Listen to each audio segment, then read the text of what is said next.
Fuga do Passado é um filme de 1947, dirigido por Jacques Tourneur e estrelado por Robert Mitchum, Jane Greer, Kirk Douglas e Paul Valentine. A pacífica vida do dono de um posto de gasolina é perturbada quando um homem do seu passado chega na cidade e o força a voltar ao mundo sombrio do qual ele tentou escapar. Olá pessoas, sejam todos muitíssimo bem-vindos, eu sou o Aleph. Hoje é dia da gente falar sobre o filme de número 211 na lista aí 2001 filmes, mas um grande clássico, esse é um filme bem famoso. E eu queria começar esse vídeo falando dois pontos. Primeiro ponto, esse filme saiu aqui no Brasil com dois títulos diferentes. Então, dependendo da versão que você encontrar por aí, vai estar como Fuga do Passado ou como Fuga ao Passado. Eu acho muito engraçado essa mudança, porque na minha opinião pessoal, ela não resolve, ela diz duas coisas muito diferentes, né? Os dois títulos falam coisas muito diferentes com uma mudança de uma única letra. Mas pra mim, nenhum dos dois títulos resolve. A mudança não resolve a questão, porque o meu problema pessoal é com a fuga, porque eu acho que é um filme onde esse cara tá ali, ele começa o filme, ele tá ali nesse posto de gasolina, e aí de repente uma pessoa do passado dele vem até ele pra dizer, olha, esse cara aí que você foi contratado fazendo um trabalho pra ele há muitos anos atrás e você acabou não fazendo, sei lá,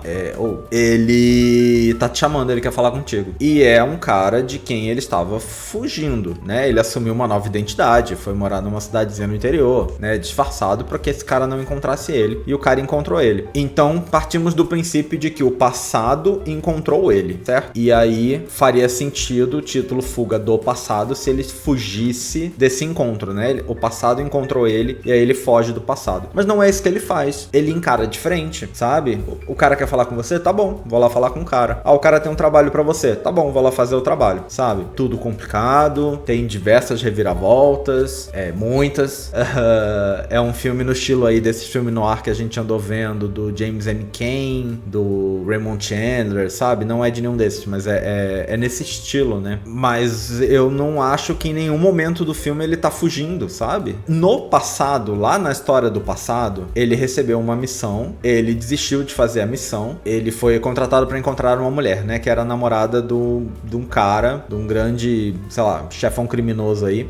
Criminoso assim, mais corrupto, tipo empresário corrupto, metido com um monte de coisa, do que, sei lá, um chefão da máfia. Pelo menos essa é a impressão que ele me passa. Mas ainda assim, criminoso, né? Ele é contratado pra achar a namorada desse cara, ele encontra ela, se apaixona por ela, como já vimos essa história 30 milhões de vezes aqui. Ele se apaixona por ela e aí ele acaba desistindo da missão de levá-la de volta pro cara e, na verdade, fica junto com ela e resolvem fugir juntos pra que o cara não encontre eles. Então, lá no passado, porque tudo isso é flashback, né? Lá no passado, ele realmente teve uma missão e ele fugiu dela. Mas eu não acho que o título em inglês faz referência a isso, e de qualquer jeito, nem Fuga do Passado, nem Fuga ao Passado funcionaria nisso, né? O título em inglês faz referência... O título em inglês é Out of the Past, né? E Out of the Past é tipo, algo que era do passado veio pro agora, sabe? É uma coisa que era do passado ressurgiu, né, no caso. Então, vamos dizer assim que numa tradução livre, que na verdade eu concordo que não dá um nome muito bom, mas é como se fosse um ressurgido do passado. Numa tradução bem besta aí, mas eu acho que passa a ideia. E aí o meu problema com os títulos, ambos os títulos, é que eu acho que ele não foge, ele nunca foge. Lá nessa história do passado ele fugiu, mas a história do filme em si, que isso é um flashback que ele conta. A história do que tá acontecendo no filme, que é o que o título tá querendo dizer, tanto o original quanto o brasileiro, os dois brasileiros, são sobre o que ele tá fazendo agora. E o que ele tá fazendo agora não é fugir, é encarar a coisa de frente, investigar, tentar resolver, ver o que tá de errado, ver em que ponto estão tentando sacanear ele e contornar o que estão fazendo, sabe? Resolveu agora e ele tá sempre em cima pra resolver. Então, tudo isso pra dizer que houve essa mudança de título. Eu nem sempre comento os títulos aqui, né? Frequentemente o título em português não tem nada a ver com o título original. É muito comum, não tem nada a ver. Mas esse, como teve dois títulos e essa variação aí, eu me senti obrigado a comentar o fato de que eu não gosto de nenhum dos dois. Mas frequentemente os títulos são bem bestinhas, assim. Mas enfim, acho que nesse processo eu já falei um tanto sobre a sinopse do filme, né? O filme é baseado num livro escrito por Jeffrey Holmes, que na verdade é um pseudônimo de um autor chamado Daniel Manwaring, que aparentemente era um cara que fazia muito roteiro de cinema, e ele tava fazendo muito roteiro. E aí ele em algum momento resolveu que ele queria uma pausa, e aí ele fez uma pausa, e aí nessa pausa ele escreveu esse livro, e aí resolveram adaptar o livro pro cinema, e chamaram ele pra fazer o roteiro, já que afinal de contas ele era roteirista, então ele mesmo adapta. Alguns outros autores fizeram revisões aí no roteiro, incluindo Frank Fenton, Fenton e o James M. Cain, que a gente já viu filmes baseados em livros dele aqui mais de uma vez, acho que 3, eu acho, filmes baseados em livros dele. Ele foi uma das pessoas que fez revisões no roteiro, nenhum desses dois foi creditado. E pelo que eu li, eu acho que eles mexeram bem pouco no roteiro, assim. O único creditado é o Geoffrey Holmes, né, esse pseudônimo aí do Daniel Manwaring, tá acreditado pelo pseudônimo mesmo. Parece pra mim, pela informação aí que a Wikipedia me deu, que realmente ele fez a maior parte do roteiro, os outros devem ter mexido alguma coisa aqui e ali, mas acho que o roteiro final é do próprio cara mesmo, a versão final. Sim, o próximo ponto que eu marquei é justamente falando sobre essa questão no roteiro, né? O Warren Duff, que foi o produtor do filme, ele não gostou muito do primeiro rascunho do roteiro do Manwaring, né, o autor original, e um dos problemas que ele tinha era que a história era narrada por um cara que o filme chama apenas de O Garoto, que é um jovenzinho que trabalha no posto de gasolina do protagonista e ele é surdo-mudo. E aparentemente o filme era narrado por ele e isso deixava a estrutura do filme muito confusa. Eu não sei se o fato dele ser surdo-mudo era um problema nessa história, porque eu acho que seria um grande problema pra ele narrar falando, porque no filme ele teria que narrar falando, né? E eu não sei se nessa história ele já era surdo-mudo ou mudaram isso depois, mas eu acho que na verdade o maior problema, que deve ser um problema que aconteceu aqui, é que ele não, bom, pelo menos na versão final, ele não participa tanto assim da história. Ele aparece em momentos pontuais do filme, sabe? E ele não é um personagem tão importante, ele tem ali suas participações relevantes, né? Mas ele não tá na história o tempo todo, principalmente ele não tá nas partes mais importantes da história. Então ele estaria contando uma história que alguém contou pra ele, talvez, sabe? Então aparentemente o produtor se incomodou aí com esse roteiro, não gostou muito. E aí ele pagou o James M. Cain, pra reescrever, mas ele disse que a versão que esse cara fez tava tão ruim, mas tão ruim, que ele contratou o autor original, o Manwaring, de volta pra fazer a versão final. Então o James Cain escreveu no meio, o Frank Fenton eu não faço ideia. A Wikipedia não me disse onde que ele entra nessa história. Mas o Cain fez no meio uma versão que chamaram o cara original de volta pra resolver a versão dele, porque aparentemente virou um grande caos. O filme é considerado aí uma das grandes obras do filme noir. Ele teve um remake em 1984, estrelado pelo Jeff Bridges, que aí já é um filme bem menos famoso. Chama Paixões Violentas em português, mas em inglês é Against All Odds. E é interessante porque a música do Phil Collins, Against All Odds, o Take a Look at Me Now, ela é tema desse filme. Ela foi composta para ser tema deste filme, que é um remake desse aqui. Não vi aquele filme, não vou falar sobre ele.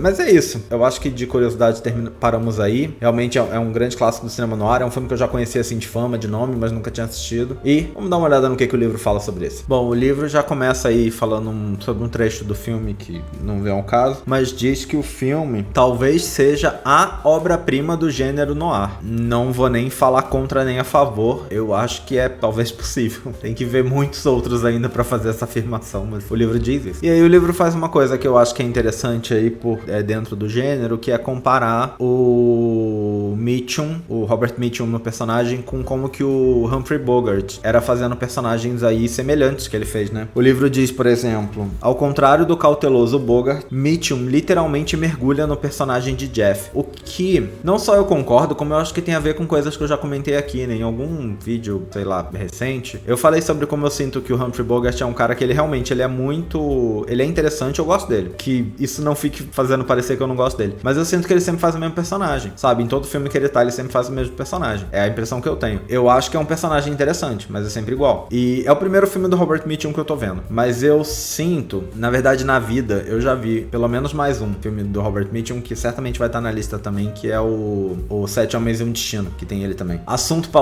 daqui a muito tempo ainda, eu acho. Mas eu acho que mesmo sendo o primeiro filme dele que a gente viu aqui, e primeiro que eu vi em muito tempo, eu fico com essa impressão. Pra mim, ele parece um personagem mais interessante, sabe? Eu acho que de cara, assim, ele já parece mais denso, sabe? Tem mais camadas. Ele parece um personagem com mais camadas do que os detetives que o Humphrey Bogart faz, que pra mim parecem detetives mais simples. Que, como eu acho que eu já falei aqui também, eu acho que combina muito com o detetive lá do Falcão Maltês, que, como eu comentei no vídeo do Falcão Maltês, no livro é um personagem sem personalidade, sabe? Porque no livro, o livro é escrito de um jeito que ele só te dá fatos, ele não te dá nada subjetivo, então, e ele não te dá o pensamento de nenhum dos personagens. Então você tem que deduzir quem aquelas pessoas são apenas com base no que elas fazem, porque você não sabe o que elas pensam. E geralmente é o que você pensa que mais constrói sua personalidade, né? E o livro não tem nada disso. De novo, tô falando do livro. O livro não tem nada disso. E eu sinto que isso, de algum jeito, porque é um livro muito clássico da história de detetive e de tudo mais, e o filme é considerado aí um proto-noir, porque não é considerado... É discutível isso aí, pessoas têm opiniões diferentes a respeito, mas a maioria dos lugares que eu encontro consideram que o filme é um proto-noir, que ele não tem exatamente todos os elementos do filme noir, que não tinha sido estabelecido ainda naquela época, mas já tem alguns, e hoje se você pega realmente ele lado a lado com alguns outros filmes, você consegue ver muita coisa nele, né? É um filme que meio que definiu o estereótipo do detetive, que a gente vê muito no filme noir. Mas enfim, tudo isso pra dizer que eu acho realmente o protagonista que o Robert Mitchum interpreta aqui, e aí eu não sei o quanto é dele, o quanto é do roteiro, o quanto é da direção ou o quanto é sei lá o quê, mas pareceu pra mim um personagem mais interessante, sabe? Eu pessoalmente gostei mais do que os personagens que o Humphrey Bogart interpreta. Eu acho o Humphrey Bogart um ator mais marcante, mas isso talvez não seja tão positivo assim, porque de novo, ele é marcante porque essa coisa que você olha a cara dele, você já sabe muito ali, porque ele sempre vai fazer o mesmo papel, né? Enfim, já divaguei muito, deixa eu terminar de ler o livro aqui, porque eu nem li tudo ainda. O livro não fala mais nada muito relevante pra gente aqui, fala um pouco sobre a cena final, mas que eu não quero comentar aqui. É uma cena interessante, mas também não é tão importante pra ser comentada. Então vamos lá. Olha, eu acho... É difícil agora pensar, porque eu fico com medo de estar esquecendo de algum. Mas eu arrisco dizer que dos filmes que a gente viu até agora, que se encaixam aí no conceito do filme noir, ou totalmente, ou mais ou menos, filme de detetive, as coisas assim, eu arrisco dizer, sem fazer uma análise mais profunda, porque eu acho que eu teria que ver eles juntos e seguidos para poder analisar melhor, mas eu arrisco dizer que esse foi meu preferido até agora. Eu, de verdade, arrisco dizer que esse foi meu preferido até agora. Eu acho que, dentre os que eu vi, a ideia do que o livro diz desse aqui ser a obra-prima do filme noir é justificado, até o momento, pelo menos. De novo, dentre os que eu vi. Eu acho que, frequentemente, tem uns filmes obscuros aí que não tiveram tanta atenção por algum motivo burocrático, que às vezes são grandes pérolas, né? E são filmes maravilhosos e não ganharam a atenção de outros. Isso frequentemente acontece. Mas dos filmes que eu vi, eu acho que esse é muito bom. E eu acho que um ponto muito forte pra mim é o fato dele conseguir se manter coerente, mesmo tendo 50 reviravoltas ao longo do filme. Que é um problema que a gente viu nos filmes do Raymond Chandler, por exemplo. Nos dois filmes do detetive Marlowe, né? O outro que foi interpretado pelo Dick Powell, que era o Até a Vista Querida, e o A Beira do Abismo, com o Humphrey Bogart. Eu acho que ambos esses filmes têm problemas em que a história ela tem tanta reviravolta que chega uma hora que você não sabe o que tá acontecendo. E isso não acontece de um jeito positivo. Eu acho que existem jeitos positivos disso acontecer. Eu não acho que é o que acontece no filme. Nesses dois. Esses eu não li os livros, né? Então tô falando só sobre os filmes. Mas o fato de acontecer isso desse jeito, justamente nesses dois filmes, faz eu pensar que talvez tenha muito a ver com o livro. De repente o livro já é meio assim. Mas parece que a história é muito confusa. E lembrando que o Da Beira do Abismo não é nem uma opinião só minha, né? É uma coisa que todo mundo, a crítica, né? No geral, todas as pessoas aí que estudam o filme, que falam sobre o filme, dizem que a trama do filme é extremamente confusa. Eu até, pessoalmente, vendo, me senti menos confuso do que com o anterior, com o do Dick Powell, Até a Vista Querida. Até a Vista Querida, pra mim, é um filme que ele tem muito plot twist em pouco tempo. Acontece muito seguido. Em vez dele espalhar essas reviravoltas ao longo do filme, ele junta todas num pedacinho pequeno do filme, e isso pra mim deixou extremamente confuso, porque não dá tempo de você assimilar uma ideia antes que ele te jogue a próxima. E eu acho que o A Beira do Abismo, lembrando de cabeça aqui, fez isso um pouco melhor. Ainda assim, deu um filme extremamente confuso. E voltando aqui pra esse, eu acho que o Fuga do Passado não faz isso. Eu acho que o roteiro dele é amarradinho. Eu acho que é um filme que você termina conhecendo os personagens, sabe? Sabendo quem eram aquelas pessoas que você viu, se lembrando delas, o que eu acho bem relevante. Os atores ajudam bastante. É o primeiro filme que eu vejo com o Kirk Douglas, pelo menos aqui. Eu não sei se na vida eu já vi algum filme dele, talvez eu já tenha visto algum filme com ele. Kirk Douglas, que todo mundo tá vendo nesse canal deve saber, mas pra quem não sabe, é o pai do Michael Douglas, né? Tá aqui num dos primeiros papéis dele. Chegou a se tornar um ator mais famoso depois, mas esse aqui foi, se eu não me engano, o terceiro filme que ele fez na vida. Quando eu tava pesquisando eu vi isso, mas eu até não anotei pro roteiro. Mas eu acho que esse é o terceiro filme que ele fez na vida. Mas ele tá ótimo como vilão. Ele tem uma expressão que eu acho que combina muito com esse papel do vilão. O Robert Mitchum tem uma cara de... É uma cara de coitado num sentido sentido de... Parece que ele tá sempre pensando nas dificuldades da vida, sabe? Ele tem um olhar meio cabisbaixo, um olho meio pra baixo, assim, que dá uma impressão, e eu acho que ele tem essa cara naturalmente, não só nesse personagem, posso estar enganado, mas que dá uma impressão de que ele tá meio deprimido, incomodado com a vida e com as coisas que estão acontecendo, que eu acho que combina muito com o personagem, funciona muito bem. Ele não é esse cara meio seco, que eu acho que é como o Humphrey Bogart, por exemplo, interpreta esses papéis, sabe? Eu acho que o Mitchum parece que ele sofre mais com as coisas que estão acontecendo, com as reviravoltas, com ter se apaixonado e dar problema, sabe? E eu acho que ele passa isso na cara, e de novo, eu acho que talvez seja só a cara dele, mas eu acho que ele acaba ficando muito bem no papel, assim. Eu pessoalmente gostei muito, então eu acho, assim, de verdade. Pra mim, no momento, eu arrisco dizer que esse aqui é realmente o melhor do filme noir que a gente viu até agora. É um grande clássico, embora não seja o mais clássico, mas é aí realmente um grande clássico, né? Não é só uma coisa da minha cabeça, mas gostei bastante. Recomendo pra quem não viu, mas imagino que a maioria das pessoas já deve ter visto. E acho que é isso. Espero que vocês tenham gostado desse vídeo. Deixa aí nos comentários o que você achou, o que você achou do filme. Em breve nós estamos de volta com mais um. Até a próxima. Valeu, até mais!